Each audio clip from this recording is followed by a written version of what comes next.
இந்த வர்ம தொக்கணத்தைங்க வாழ்விலிருந்து பிரிக்கவே முடியாது.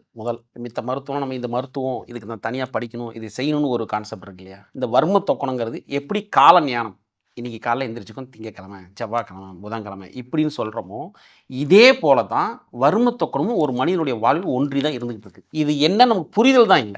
இப்ப அந்த புரிதல் எப்படிங்கிறத ஒரு சின்ன ஒரு எக்ஸ்பிரமன்ட் பாருங்களேன். ஒரு குழந்தை பிறந்ததிலிருந்து அவன் வயது வயது முதிர்ந்து இறக்கும் வரையிலும் இந்த தொக்கணம் வேலை செஞ்சுக்கிட்டே இருக்கும். எப்படி வேலை செய்யும் அப்படின்னா, ஒரு பிறந்த குழந்தை அது வளர்றது எதுல வளரும்னு பெரியவங்கள கேட்டா சொல்லுவாங்க. தூக்கத்துல வளருதுன்னு சொல்லுவாங்க. ஒரு குழந்தை பிறக்கும்போது கண் இருந்தும் குருடனாய், வாய் இருந்தும் ஊமையாய், காதிருந்தும் செவிடனாய், கை கால் இருந்தும் முடவனாய் இப்படிதான் இருக்கு. நாட்கள் கழிய கழிய கழிய அப்படியே அதனுடைய வளர்ச்சிகள் வந்து வளர வளரத்தான் கண்ணு தெரியும், வாய் பேசும், காது கேட்கும், நடக்க ஆரம்பிக்கும், எல்லா வேலையும் நடக்கும். ஆனா இது எது இந்த வளர்ச்சி எது கொடுக்கும் அப்படின்னா, பெரியவங்களை கேட்டீங்கன்னா சொல்லுவாங்க தூக்கத்தில் தான் கொடுக்கும். அப்ப அந்த தூக்கம் எப்படி கொடுக்கும் அப்படின்னு சொல்லி எடுத்து பார்த்தீங்கன்னாக்கா, அடுத்து இன்னொரு வார்த்தை வர எண்ணெய் குளியல். குளியலுங்கிறது ஒரு மிகப்பெரிய திருவிழாவே நம்ம தமிழர்கள் வச்சிருந்துருக்காங்க. அந்த குழந்தைய குளிப்பாட்டுறது ஒரு பெரிய ஃபங்க்ஷன் மாதிரி வச்சு குளிப்பாட்டி ஒரு அம்மியை கொண்டு போய் தொட்டில போட்டு அதை முறைப்படி ஆட்டி அதுக்கப்புறமா அந்த அம்மிக்கல்லை எடுத்ததுக்கு அப்புறம் தான் ஒரு குழந்தைய தூக்கி அதை தொட்டில போட்டு தாளாட்டுவாங்க. அப்ப அதுக்கு முன்னாடி செய்யக்கூடிய ஒரு முறை எண்ணெய் குளியல். அப்ப இந்த எண்ணெயை தேய்ச்சி குளிப்பாட்டி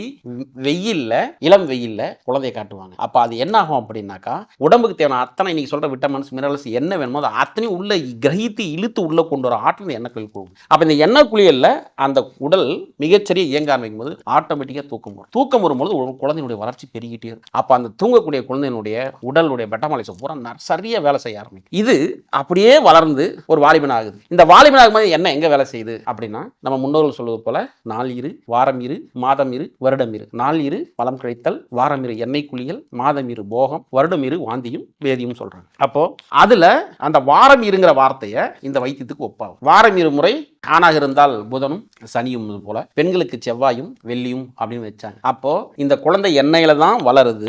வளர்ந்து வரும்போதே வாரத்துல ஒரு நாள் எண்ணெயில குளிக்கணும், வாரத்துல 2 நாள் எண்ணெயில குளிக்கணும். இது கரெக்டா நீ கொண்டு வந்த அப்படின்னா அதான் எண்ணெயை கொண்டு ஆயுளை தேடுன்ற ஒரு வார்த்தை சொல்றாங்க. வைத்தியனுக்கு கொடுப்பதை வாணிமனுக்கு கொடு அப்படிங்கிறாங்க. அப்ப இந்த குழந்தை அங்கிருந்து இறப்பு வரைக்கும் இதை சரியா செய்யுது அப்படின்னா உடம்புல வியாதி இருக்காது. அப்போ உனக்கு நியமிச்ச அந்த நியமத்தை நீ கடைபிடிக்கல அப்படின்னா அப்பதான் வியாதின்னு ஒரு விஷயம் வருது. அப்ப வியாதின்னு வரும்போது அதே எண்ணெயை கொண்டு பழுதடைந்த உடலை திரும்பவும் புனரமைப்பு செய்து அதை ஆற்றலோட உருவாக்கி கொண்டு வரக்கூடிய ஒரு பெரிய வித்தை தான் இந்த வர்ம தொக்கணம்.